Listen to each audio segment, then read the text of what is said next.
Hello hello students, स्वागत है आपका the Qs YouTube study channel में। तो आज का कंटेंट है हमारा संज्ञा मीन्स नाउन। संज्ञा के बारे में तो आप लोगों को ज्यादातर पता ही होगा क्योंकि संज्ञा हमारे फर्स्ट क्लास से ही शुरू हो जाता है और हम इसकी डिटेल में आपको नॉलेज देंगे। चलिए शुरू करते हैं। संज्ञा किसी व्यक्ति, स्थान, वस्तु आदि तथा नाम के गुण, धर्म, स्वभाव का बोध कराने वाले शब्द को संज्ञा कहते हैं, जैसे शाम, आम, मिठास आदि। जो किसी भी व्यक्ति, स्थान, वस्तु आदि तथा नाम के गुण, धर्म, स्वभाव, आप ये इससे समझिए कि किसी भी व्यक्ति, स्थान या किसी भी वस्तु का जो भी नाम होगा, हम उसे जिस नाम से संबोधित करेंगे उसे संज्ञा कहते हैं। संज्ञा सार्थक शब्दों में 8 भेदों में एक भेद है। व्याकरण में संज्ञा एक विकारी शब्द है। संज्ञा अंग भेद उदाहरण: श्याम खाना खा रहा है। श्याम व्यक्ति का नाम है और इसे एक नाम से संबोधित किया गया है तो ये संज्ञा है। अमरूद में मिठास है। अमरूद फल का नाम है, अमरूद को उसके नाम से संबोधित किया गया है तो ये संज्ञा है। घोड़ा दौड़ रहा है। घोड़ा एक पशु का नाम है, उसे उसके नाम से संबोधित किया गया है तो वो एक संज्ञा है। संज्ञा किसे कहते हैं? संज्ञा किसी व्यक्ति, वस्तु, स्थान अथवा भाव आदि के नाम को संज्ञा कहते हैं, जैसे श्याम, दिल्ली, आम, मिठास, गाय आदि। संज्ञा क्या होता है बच्चों? संज्ञा होता है कि मतलब हम किसी भी स्थान, वस्तु या किसी को भी हम उसके नाम से पुकारते हैं उसे संज्ञा कहते हैं। संज्ञा के कितने भेद होते हैं? संज्ञा के 3 भेद होते हैं: व्यक्तिवाचक, जातिवाचक, भाववाचक। संज्ञा नाउन इन हिंदी। संज्ञा वह शब्द है जो किसी व्यक्ति, प्राणी, वस्तु, स्थान, भाव आदि के नाम के स्वरूप में व्यक्त होता है, अतः सभी नाम पदों को संज्ञा कहते हैं। ये तो अभी मैं आपको पहले बता दूं, किसी भी वस्तु, नाम, व्यक्ति या किसी को भी हम उसके नाम से संबोधित करते हैं वो संज्ञा कहलाता है। पद सार्थक वर्ण समूह शब्द कहलाता है, किंतु जब इसका प्रयोग वाक्य में होता है तो वह व्याकरण के नियमों में बन जाता है। इसका रूप भी बदल जाता है। जब कोई शब्द वाक्य के प्रयुक्त होता है तो उसे शब्द न कहकर पद कहा जाता है। इसका अर्थ होता है आपका सर्वनाम से। सार्थक वर्ण समूह शब्द कहलाता है, जो भी इसके साथ का वर्ण होता है वो समूह में हो जाता है, किंतु जब इसका प्रयोग वाक्य में किया जाता है तो वह एक व्याकरण के नियमों में बन जाता है और इसका रूप भी बदल जाता है। ये कहना चाह रहे हैं आपके सर्वनाम से, विशेष से, क्रिया से, इन सबको मिला के यदि हम कोई सेंटेंस बनाते हैं तो वो एक व्याकरण के नियमों में बन जाते हैं। जब कोई शब्द वाक्य में प्रयुक्त होता है तो उस शब्द को ना कहकर पद कहा जाता है। समझ में आया आपको बच्चों? हिंदी में पद 5 प्रकार के होते हैं: संज्ञा, सर्वनाम, विशेष, क्रिया, अव्यय। निम्नलिखित वाक्यों में रेखांकित शब्दों पर ध्यान दीजिएगा। ये जो हमारे वाक्य हैं इन पे आप ध्यान दीजिएगा। रमेश कल कोलकाता जाएगा।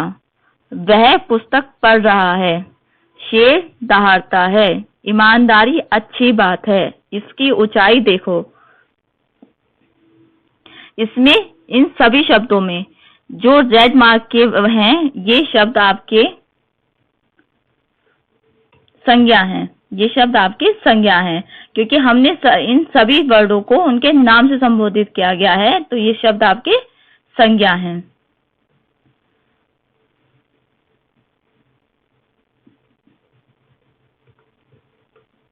उपयुक्त वाक्यों में रमेश एक व्यक्ति का नाम है, कोलकाता एक शहर का नाम है, पुस्तक एक वस्तु का नाम है, शेर एक जानवर का नाम है, ईमानदारी एक भाव का नाम है, ऊंचाई से ऊंचा होना भाव प्रकट होता है।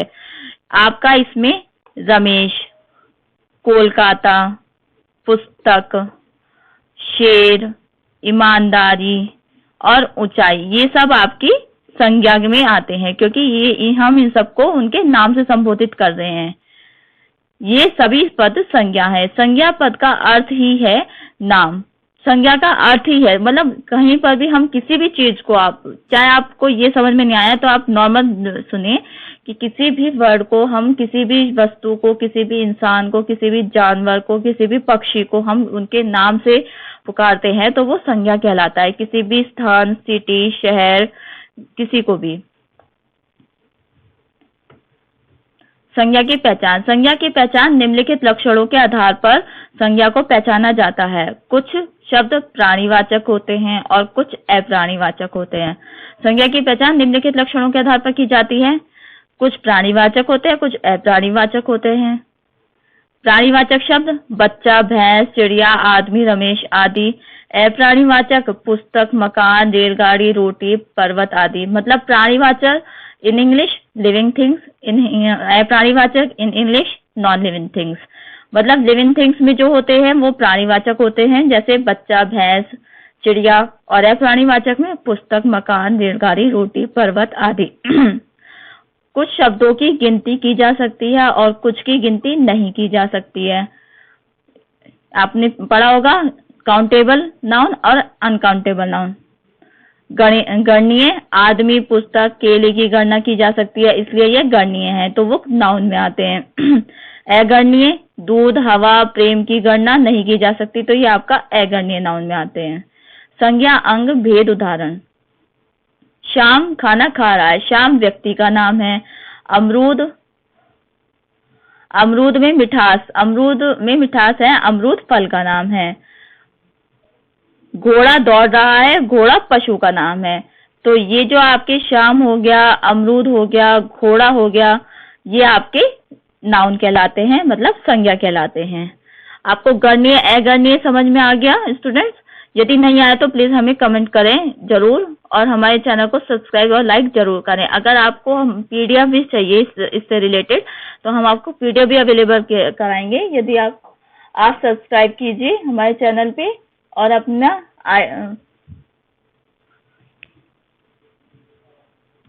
अपनी ईमेल आईडी और कांटेक्ट नंबर जरूर शो करें ताकि हम आपको उसका पीडीएफ जरूर दे पाएं।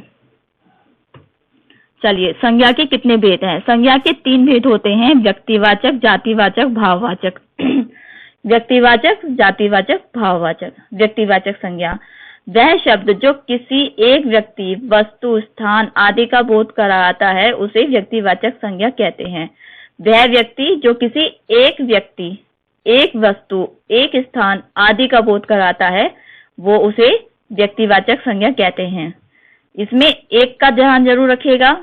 राम व्यक्ति का नाम है, श्याम व्यक्ति का नाम है, टेबल व्यक्ति का नाम है, कुर्सी और कार। राम टेबल बैठक का एक साधन है, कुर्सी बैठक का एक साधन है, कार यातायात का एक साधन है, किंतु एक नाम को सूचित कर रहा है इसलिए वह व्यक्तिवाचक है।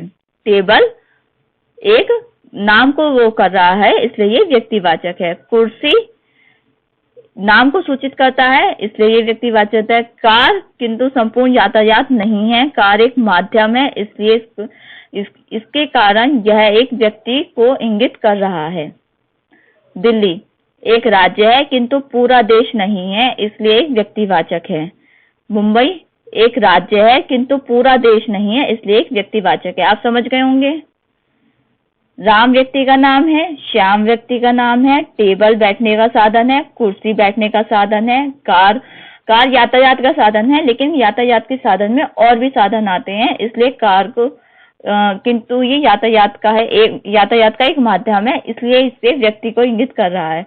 दिल्ली एक राज्य है लेकिन दिल्ली में ये नहीं होता कि सभी लोगों को काउंट किया जाए, सिर्फ हम दिल्ली की बात कर रहे हैं तो इसलिए ये व्यक्तिवाचक में आता है क्योंकि हम एक दिल्ली की बात कर रहे हैं, कोई और दिल्ली नहीं है और राज्य की बात नहीं कर रहे हैं, सिर्फ हम एक दिल्ली की बात कर रहे हैं। मुंबई हम सिर्फ एक मुंबई की बात कर रहे हैं, मुंबई एक है इसलिए ये व्यक्तिवाचक है। जातिवाचक संज्ञा जो शब्द संज्ञा किसी जाति का बोध करवाता है वह जातिवाचक संज्ञा कहलाता है। जाति जो, यदि हम किसी जानवर को देख रहे हैं, यदि हम कुत्ते को देख रहे हैं तो वो क्या है, उसकी जाति क्या है, वो कुत्ता है। यदि हम किसी लड़के को देख रहे हैं तो उसकी जाति क्या है, वो लड़का है। तो उसे कहते हैं जातिवाचक संज्ञा। जैसे लड़का, लड़की, नदी, पर्वत आदि।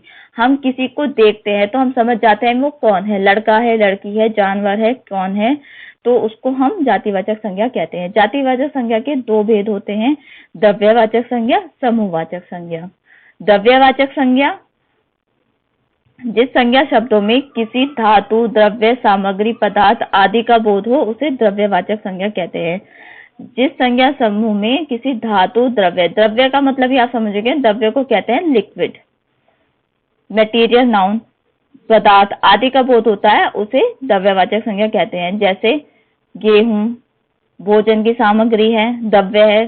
चावल मतलब ज्यादा काउंटिंग में जो आता है, जो छोटी छोटी चीजें होती हैं, चावल भोजन की सामग्री है, घी द्रव्य है, भोजन की सामग्री है, सोना आभूषण के लिए द्रव्य का पदार्थ है, चांदी आभूषण के लिए एक पदार्थ है, तांबा एक धातु है, ऊन वस्त्र बनाने की एक सामग्री, यह आपका द्रव्यवाचक संज्ञा में आते हैं। समूहवाचक संज्ञा। समूहवाचक संज्ञा, जिन संज्ञा शब्दों से किसी एक व्यक्ति का बोध न होकर पूरे समूह समाज का बोध हो, वह समूहवाचक संज्ञा कहलाता है। समुदायवाचक संज्ञा भी कहा जाता है इसे। सेना में कई सैनिक होते हैं, यहाँ समूह की बात हो रही है। सेना में आपको पता है कोई एक सेना नहीं होती, सेना में 10 लोग भी हो सकते हैं, 100 लोग भी हो सकते हैं, तो वो आपका समूह में आते हैं। पुलिस हर स्थान, राज्य, देश में होते हैं, उसी बड़े रूप को इंगित किया जाता है। पुलिस में भी आपको पता है कि एक नहीं होते, पुलिस में भी समूह होता है, तो इसे समूहवाचक कहा जाता है। पुस्तकालय में भी, लाइब्रेरी में भी पुस्तकों का समूह होता है, तो वो भी समूहवाचक संज्ञा में आते हैं। दल, अनेक व्यक्तियों को मिलकर जो एक दल बनता है, एक कुछ लोग एक साथ खड़े रहते हैं या मिलते हैं, तो उन्हें दल कहा जाता है, तो वो भी समूह में आते हैं। समिति, अनेक व्यक्तियों से मिलकर एक समिति जो मिलती है, उसे भी समूहवाचक संज्ञा कहते हैं। आयोग का गठन किसी खास उद्देश्य के लिए किया जाता है, इसमें उनके सदस्य होते हैं, उसे भी समूहवाचक कहा जाता है। परिवार, एक परिवार में अनेक सदस्य होते हैं, तो वो भी समूहवाचक संज्ञा में आते हैं। आइए नेक्स्ट, भाववाचक संज्ञा।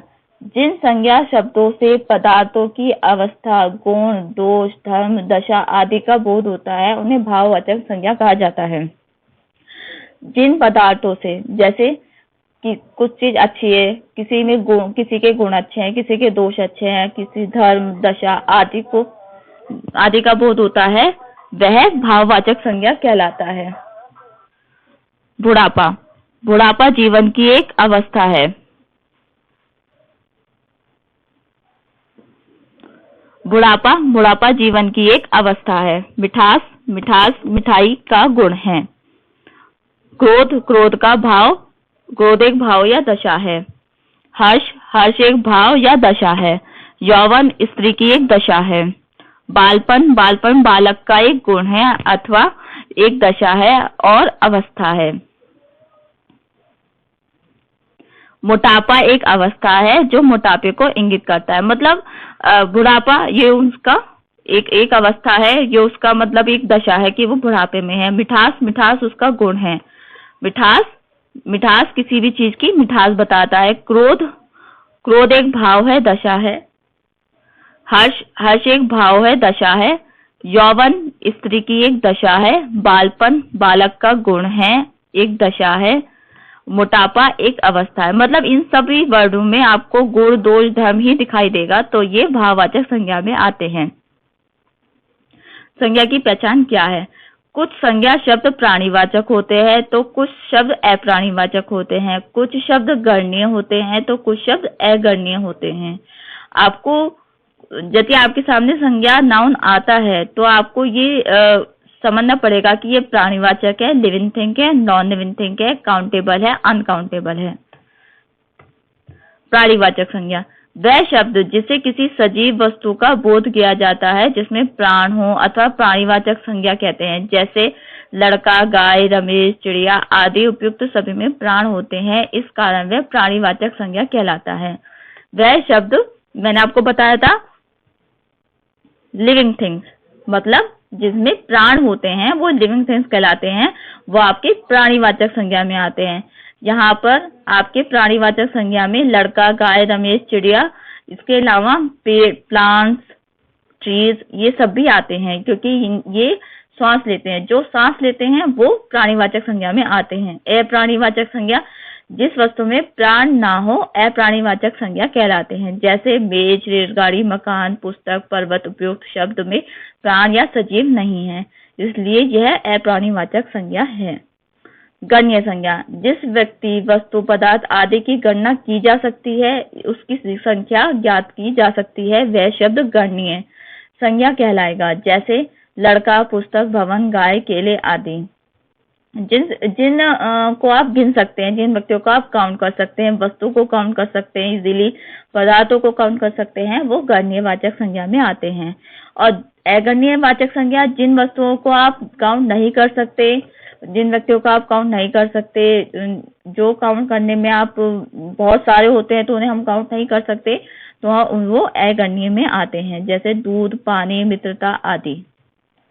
Thank you friends. यदि आपको हमारी वीडियो अच्छी लगती है तो प्लीज लाइक और सब्सक्राइब जरूर करें। और यदि आपको पीडीएफ चाहिए तो हम आपको इसका पीडीएफ भी देंगे। आप अपना ईमेल आईडी हमारे लिंक पे जरूर सेंड करें। Thank you friends.